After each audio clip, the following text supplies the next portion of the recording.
Good morning students. BSc BEd first year की next class में आप लोगों का स्वागत है।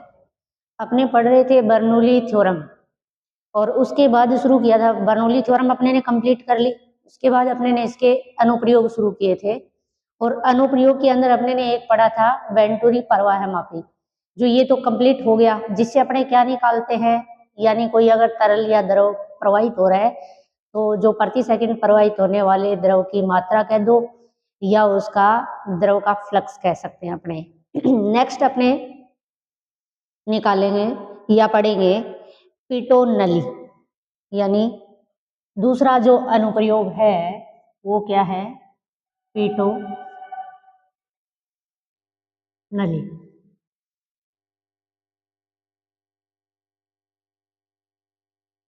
इससे अपने देखो एक तो क्या निकाल सकते हैं, तरल या द्रव का जो प्रवाह हो रहा है उसकी वेलोसिटी अपने इससे ज्ञात कर सकते हैं। तो वेलोसिटी का फॉर्मूला क्या आएगा वो अपने पढ़ने के लिए, इसमें एक यू आकार की नली होती है, डायग्राम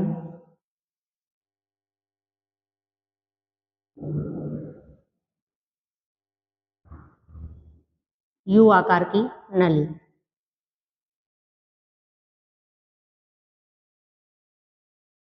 जो एक तरीके से दाब मापी की तरह काम करती है।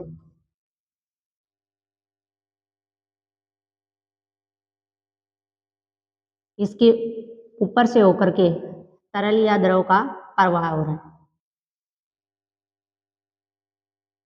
इस नली के दो सिरे हैं, जैसे एक को अपने कहें ए और दूसरा बी।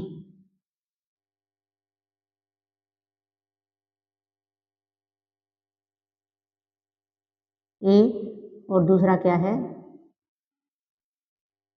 बी। तरल का प्रवाह एक्स एक्स डायरेक्शन में हो रहा है, मान लो प्लस एक्स दिशा में, ठीक है। तरल का जो वेग है वो अपने क्या मान ले, v मान लिया। यू आकार की जो नली है इसके अंदर जो तरल है या द्रव है उनकी ऊंचाइयों में अंतर अपने को पता है। वे मान लेते हैं कि एक नली के अंदर h1 ऊंचाई तक, दूसरी में s2 ऊंचाई तक तरल या द्रव भरा हुआ है।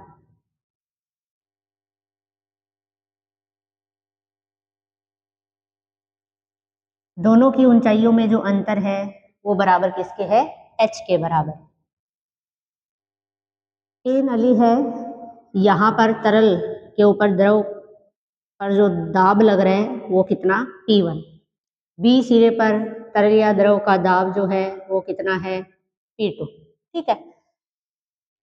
ए जो सिरा है उसके ऊपर एक छोटा सा होल बना हुआ है, जैसे संकीर्ण रेखा छिद्र अपने कह सकते हैं, क्योंकि जब यू आकार की नली के ऊपर से होकर के तरल बहेगा तो इसके जो ए सिरा और बी सिरा दोनों उस तरल के अंदर है, लेकिन यहाँ पे जो बी है वो तो क्या है, खुला है, और जो ए है उसके ऊपर एक छोटा सा ये कह सकते हैं संकीर्ण रेखा छिद्र बना हुआ है। यानी इस ए सिरे से तरल या द्रव ये कह सकते हो कि इसके अंदर प्रवेश नहीं कर सकता। तो यहाँ ए सिरे पर अपने तरल या द्रव का जो वेग है वो अपने क्या कह सकते हैं, वेग शून्य। कितना है वेलोसिटी का मान, v शून्य, ठीक है। वेग जीरो है, लेकिन कहा ध्यान रखना ए सिरे की बात की है मैंने, बी पर जब बात आएगी तो बी पर वेलोसिटी का मान कितना होगा, v के बराबर होगा। कैसे इसको एक्सप्लेन करेंगे कि इसके अंदर यानी एक यू आकार की नली लेते हैं, इस यू आकार की नली के दो सिरे हैं, एक ए है दूसरा क्या है, बी है। ए सिरे में जो तरल या द्रव है उसके ऊपर दाब का मान P1 है, बी वाला जो स्तंभ बना है उसके ऊपर दाब का मान P2 है। ए और बी जो तरल भरे हुए हैं उन स्तंभों की ऊंचाई है वो अलग अलग है, या ये कह दो यू आकार के दो जो सिरे हैं ए और बी उनके ऊपर या द्रव की जो हाइट कह सकते हैं दोनों में अंतर है वो कितने का है, h, स्मॉल h का है। इसके ऊपर से क्या हो रहा है, तरल प्रवाहित हो रहा है। तरल प्रवाहित हो रहा है तो तरल का वेग मान करके चलें अपने v। यहाँ b पर वेग v के बराबर है, लेकिन a जो सिरा है उस a के ऊपर अपने ने क्या बना दिया, छोटा सा संकीर्ण रेखा छिद्र बना दिया, जिसके ऊपर अपने वेलोसिटी की जब बात आएगी तो यहाँ पर वेलोसिटी कितनी लेंगे, a पर 0 के बराबर। ठीक है, नेक्स्ट देखो, बर्नौली प्रमेय अपने ने पढ़ी, बर्नौली प्रमेय, बर्नौली प्रमेय है क्या, P1 प्लस 1/2 रो V1 स्क्वायर प्लस रो जी H1 बराबर है किसके, P2 प्लस 1/2 रो V2 का स्क्वायर प्लस रो जी H2। ठीक है, यहाँ स्थितिज ऊर्जा का मान क्योंकि क्षैतिज रखी हुई है, यहाँ ये तो टर्म 0 हो जाएगी, लेकिन यहाँ अगर अपने बचेगा तो वो ये बचेगा, यानी P प्लस 1/2 रो V स्क्वायर बराबर किसके, कांस्टेंट के। अपने लगाते हैं कि A सिरे के ऊपर यानी U आकार की जो नली है उसके अंदर तरल की जो डेंसिटी है वो डेंसिटी अपने क्या लेके चलेंगे, मान लो रो मान रहे हो तो कोई दिक्कत नहीं है, आप रो मान सकते हो, लेकिन अगर डी मानना चाहो तो तरल या द्रव की जो डेंसिटी है वो डी ले सकते हो। इसके अकॉर्डिंग ये जो समीकरण बन जाएगी 1/2 डी क्या आ जाएगा, वी स्क्वायर यानी कांस्टेंट। अब अपने लगाते हैं इनको सिरे ए के ऊपर और बी पर, तो अपने लिख देते हैं कि बर्नौली समीकरण को बिंदु ए व बी पर लगाने पर, बर्नौली समीकरण को बिंदु ए व बी पर लगाने पर, लगाओ, यानी ए पर लगाए तो देखो समीकरण क्या आएगी, अपने को लिखना है दाब, तो ए पर दाब कितना, P1 प्लस 1/2 डी, डी यहाँ डेंसिटी को बता रहा है, ठीक है, तरल डेंसिटी अपने ने डी ली है, डी रख सकते हैं, लेकिन ए सिरे पर अगर तरल का वेग देखें तो कितना, 0 है, इसलिए मान क्या आ जाएगा, 0। ठीक है, 1/2 डी वी स्क्वायर का मान क्या हो जाएगा, 0। ऐसे ही अपने निकालते हैं बी पर, बी पर दाब का मान कितना, P2 और वेलोसिटी कितनी है v, तो ये बन जाएगा 1/2 डी वी स्क्वायर बराबर किसके, कांस्टेंट के। दोनों इक्वेशनों को बराबर कर देते हैं, P इक्वल टू आ जाएगा P2 plus 1/2 D V square, ये आ गया P1 माइनस P2 बराबर 1/2 D V square, density D. इसको समीकरण नंबर ले लेते हैं 1। नेक्स्ट, अगर अपने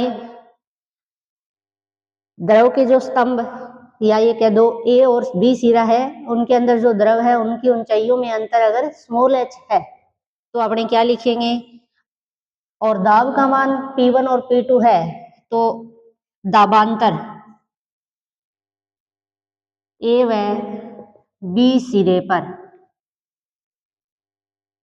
कितना होगा, P1 माइनस P2 बराबर रो जी एच, यहाँ रो डेंसिटी, लेकिन अपने क्या लिख देंगे, यहाँ डी लेकर के चले हैं तो डी जी, और ऊंचाइयों में अंतर कितना h, समीकरण नंबर 2।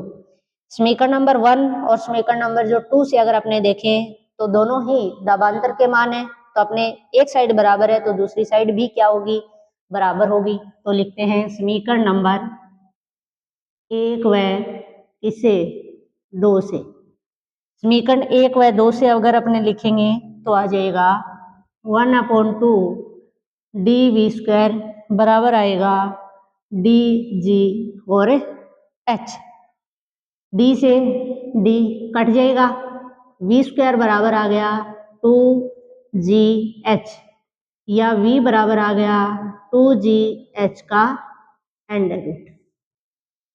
ठीक है, ये आ गया तरल या द्रव का जो वेग होगा वो किसके इक्वल होगा, उसका मान अपने ने निकाल लिया।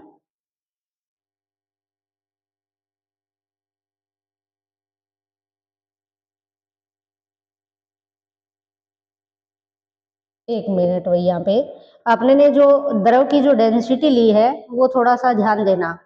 जो पानी ऊपर प्रवाहित हो रहा है ना, उसकी जो डेंसिटी है वो अपने रो मान रहे हैं, और जो नली के अंदर है उसको अपने डी मान रहे हैं। तो यहाँ पे ये थोड़ा सा चेंज करना, यहाँ पे आ जाएगा रो, यहाँ पे क्या आएगा, रो आ जाएगा। डी की जगह क्या लेंगे, रो। यहाँ डी हो जाएगा, डी जी और एच आ जाएगा। अब वैल्यू बराबर कर दो, जिससे ये जो डी और रो है ना वो अलग अलग डेंसिटी है समीकरण 1 और 2 से। समीकरण नंबर 1 और 2 से अगर आपने लिखेंगे तो ये आ जाएगा 1/2 रो वी स्क्वायर बराबर किसके, डी जी एच के। v बराबर निकालेंगे तो डी जी एच अपॉन क्या आएगा, रो। ये इधर 2 चला जाएगा, 2 डी या एच डी जी अपॉन क्या आ गया, रो। यानी v बराबर under root 2gh into D और अपॉन रो, ये आ गया। दोबारा देखना थोड़ा सा, जो डेंसिटी का मान, यहाँ तरल की डेंसिटी है वो रो और यहाँ तरल डेंसिटी है वो डी। द्रव का घनत्व, यहाँ पे भी जो प्रवाहित होने वाला द्रव है ना उसका द्रव घनत्व। ठीक है, तो थोड़ा सा काइनेटिक अब वापस से थोड़ा देखना।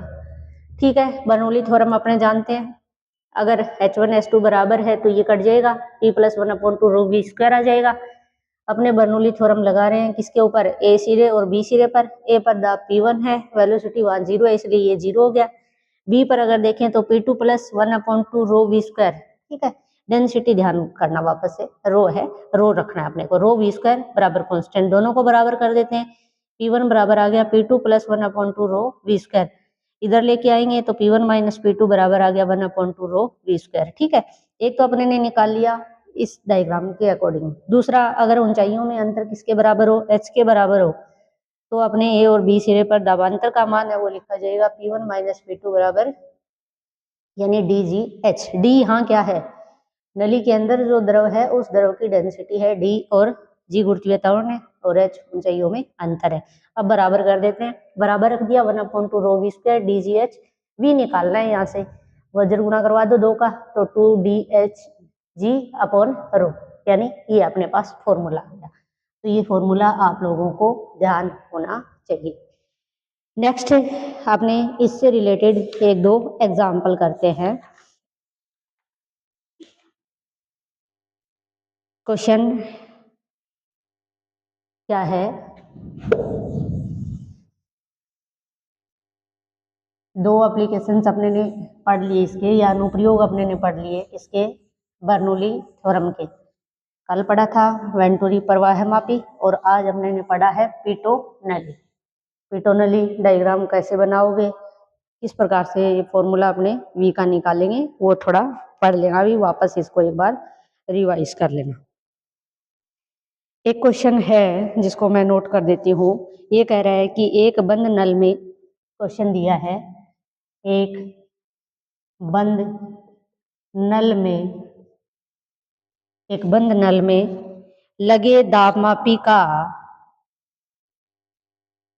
लगे दाबमापी का, दाबमापी का पाठ्यांक कितना दिया हुआ है, 3.5 गुणा 10⁴ न्यूटन पर मीटर स्क्वायर दाब का मान है। नल को खोल देने पर, नल को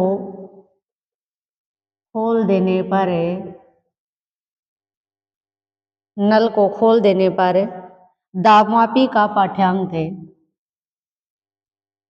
दाबमापी का पाठ्यांक कितना, 3 गुणा 10⁵ न्यूटन पर मीटर स्क्वायर रह जाता है।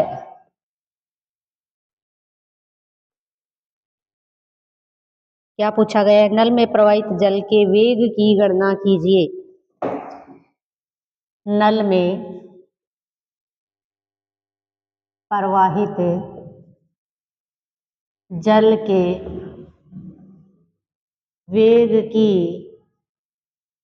गणना कीजिए।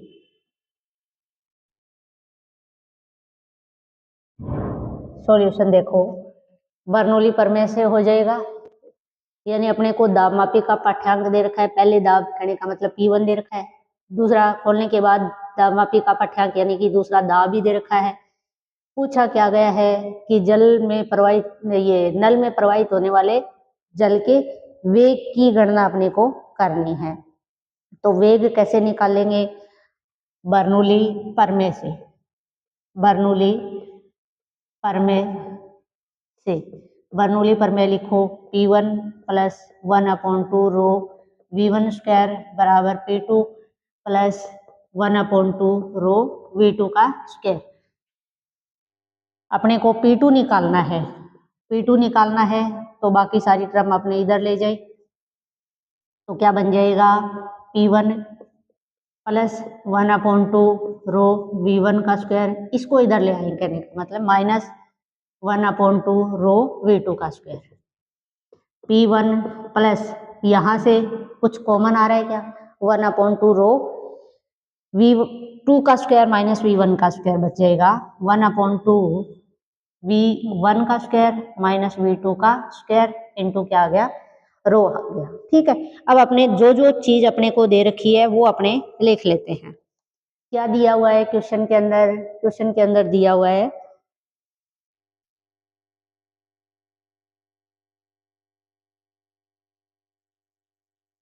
क्वेश्चन में अपने को दे रखा है,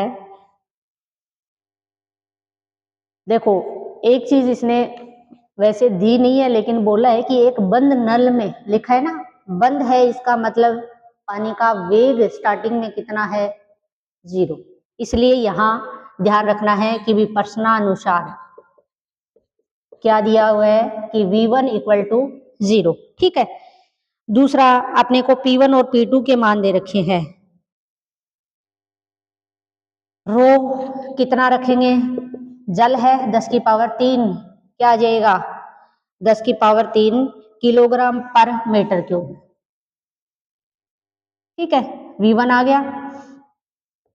V2 का मान अपने को निकालना है, V2 निकालना है। P1 का मान अपने को दे रखा है 3.5 गुणा 10 की पावर 5 न्यूटन पर मीटर स्क्वायर, और P2 बराबर कितना दे रखा है? 3 गुणा 10 की पावर 5 न्यूटन पर मीटर स्क्वायर। ठीक है, अब लगाओ, वैल्यू रख देते हैं।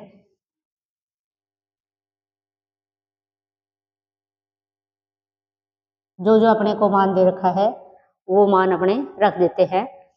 V2 का मान निकालना है तो ये आ जाएगा, इसको भी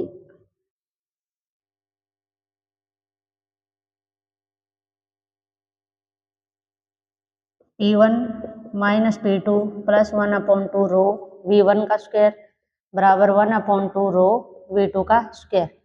V2 का स्क्वायर यानी V2 अपने को चाहिए, V2 अपने को चाहिए तो इसको हल कर लो।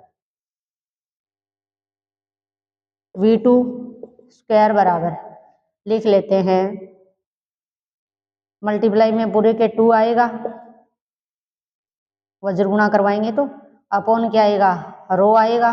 ठीक है, ये आ जाएगा P1 माइनस P2 प्लस 1/2 रो V1 का स्क्वायर। 2 रो की वैल्यू रखो, रो की वैल्यू 10 की पावर 3, P1 3.5 इंटू 10 की पावर 5 माइनस P2 कितना? 3 इंटू 10 की पावर 5। ठीक है, प्लस क्या है? प्लस 1/2 रो यानी कि 10 की पावर 3 और V1 का मान कितना है? 0। तो ये पूरी टर्म तो क्या हो जाएगी? 0 हो जाएगी। ये अपने पास क्या आ गया? इधर कर देती हूँ, 2/10 की पावर 3 और ये आएगा 10 की पावर 5, इसमें से कॉमन आ रहा है तो 3.5 माइनस 3 इंटू 10 की पावर 5 ऐसे लिख सकते हैं। ये क्या हो गया? पूरा 0। ये 10 की पावर 3 है, ये 10 की पावर 5 है, तो क्या बचा 10 की पावर 2। इधर कितना बच जाएगा 2 इंटू 0.5 इंटू 10 की पावर 2, तो ये आ गया 5 दूनी 10 यानी 1 इंटू 10 की पावर 2 या कह दो 100। किसका मान आ गया वेलोसिटी का। v2 निकाल रहे थे अपने और v2 स्क्वायर आया है ये अपने पास v2 स्क्वायर। जब अपने v निकालेंगे यानी v निकालेंगे तो क्या कर देंगे अंडर रूट कर देंगे, तो v इक्वल टू आ जाएगा 10 मीटर पर सेकंड। ठीक है, ये अपना आंसर आ गया। नेक्स्ट अपने ने अभी जो क्वेश्चन पढ़ा है, उससे रिलेटेड अपने एक क्वेश्चन और कर लेते हैं।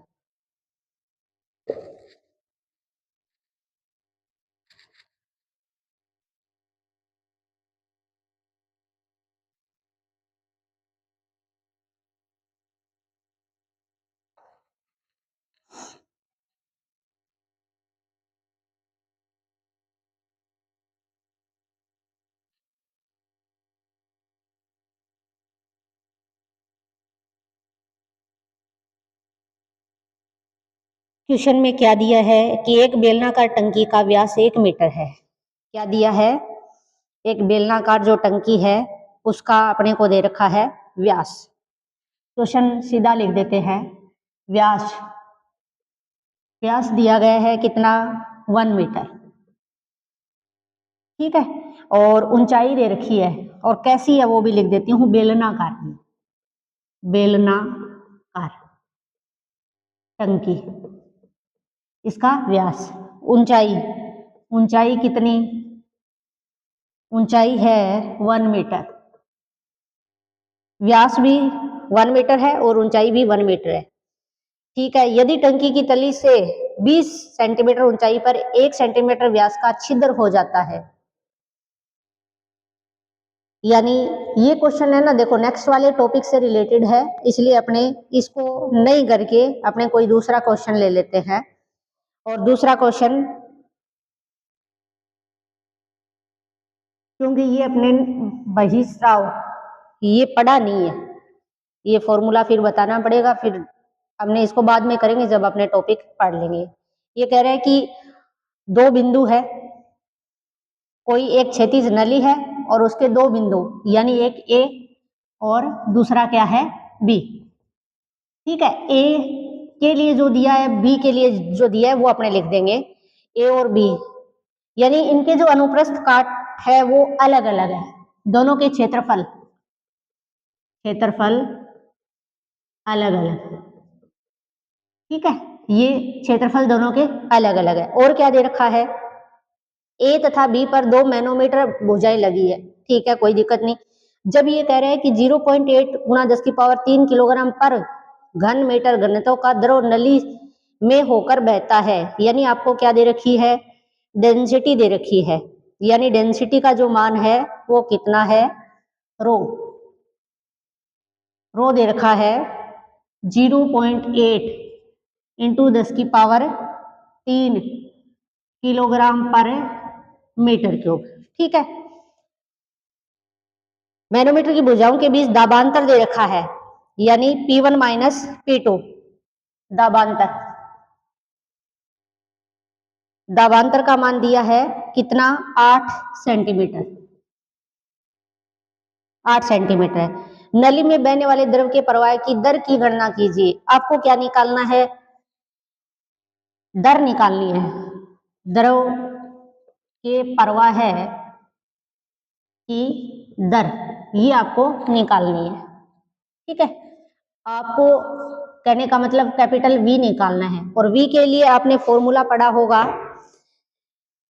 वेंटूरी प्रवाह मापी वाले में कल V इक्वल टू क्या पढ़ा A1 A2 under root 2GH upon A1 का स्क्वायर माइनस A2 का स्क्वायर। ठीक है, ये चीजें आप लोगों ने फॉर्मूले में पढ़ रखी है। इसमें जो जो दिया हुआ है ठीक है, नहीं दिया हुआ है तो आप निकाल लो। अपने निकाल लेते हैं, यानी नली ए का व्यास अपने को दे रखा है, व्यास पता है तो त्रिज्या कितनी हो जाएगी, यानी त्रिज्या अपने निकाल सकते हैं। ए और बी का जो व्यास है वो ए का दिया है 4 मीटर, व्यास 4 सेंटीमीटर है या मीटर है ये देख लेते हैं, सेंटीमीटर में दिया हुआ है। ए का 4 है और बी का 2 है, बी का कितना है 2 सेंटीमीटर है। ठीक है, अपने निकाल लेते हैं ए का क्षेत्रफल। ए का क्षेत्रफल A1 बराबर क्या हो जाएगा, पाई R1 का स्क्वायर। पाई को पाई रहने दो, एक बार लास्ट में वैल्यू रख देंगे। R1 जब बात करें तो कितना आ जाएगा, यानी 2 4 है तो कितना आ जाएगा 2 सेंटीमीटर स्क्वायर में ही रख देते हैं, यानी ये आ गया। और स्क्वायर भी करना पड़ेगा क्योंकि रेडियस निकालेंगे तो 4 का आधा 2 हो जाएगा और 2 का क्या करेंगे स्क्वायर, तो क्या बन जाएगा 4 पाई सेंटीमीटर स्क्वायर, ऐसे लिख दो। ऐसे ही अगर अपने 4 पाई इंटू 10 की पावर माइनस कितना 4 बन जाएगा, जब इसको किस में बदलेंगे, मीटर में बदलेंगे, मीटर स्क्वायर। ऐसे ही नली किसके लिए, बी के लिए निकाल लेते हैं। बी के लिए निकालेंगे, वैल्यू आ गई पाई R2 का स्क्वायर यानी 4 पाई सेंटीमीटर स्क्वायर। ऐसे इसको बदल लो, 4 पाई 4 की जगह क्या बन जाएगा, क्योंकि यहाँ पे व्यास अपने को 2 दे रखा है, भाग लगाएंगे तो रेडियस 1 आ जाएगी तो पाई आ जाएगा, यानी पाई का क्या आएगा स्क्वायर आ जाएगा, या पाई सेंटीमीटर स्क्वायर, या इसको कह दो पाई इंटू 10 की पावर माइनस 4 और क्या आ जाएगा मीटर स्क्वायर। ठीक है, A1 A2 अपने ने निकाल लिया, बाकी सारी चीजें अपने को दे रखी है, अपने क्या कर देंगे इस वाले फॉर्मूले में वैल्यू रख देंगे। A1 का मान रखा, A1 का मान 4 पाई इंटू 10 की पावर माइनस 4, मल्टीप्लाई में है पाई इंटू 10 की पावर माइनस 4। ठीक है, फिर रखो 2h, h का मान अपने पास दाबांतर दे रखा है, यानी कितना है 8 सेंटीमीटर है, जिसको अपने 8 गुना 10 की पावर माइनस 2 इंटू क्या है जी, यानी कि 9.8। A1 है, A1 रखो यानी 4 पाई इंटू 10 की पावर माइनस 4 का स्क्वायर माइनस A2, यानी ये आ जाएगा पाई इंटू 10 की पावर माइनस 4 और का स्क्वायर। इसको अपने हल कर ले, कुछ नहीं करना, आगे कैलकुलेशन करनी है। जब कैलकुलेशन करो तो चेक कर लेना कि मान आना चाहिए 4.06 इंटू 10 की पावर कितनी आ रही है माइनस 4। ठीक है, ये आपका आना चाहिए किसका मान है, V का मान, V यानी कि तरल या द्रव की प्रवाह की दर। और दर अगर निकालें तो ये है क्या, एक तरीके से आयतन है लेकिन प्रति सेकंड है, इसलिए आयतन के लिए तो लिखेंगे मीटर क्यूब और ये आ जाएगा पर सेकंड, यूनिट जब लगाओ तो ये है। आज अपने ने पिटोनली पढ़ी और पिटोनली से रिलेटेड अपने ने जो 2 न्यूमेरिकल है वो कर लिए। कल नेक्स्ट अपने टॉपिक पढ़ेंगे। क्लास देखने के लिए धन्यवाद।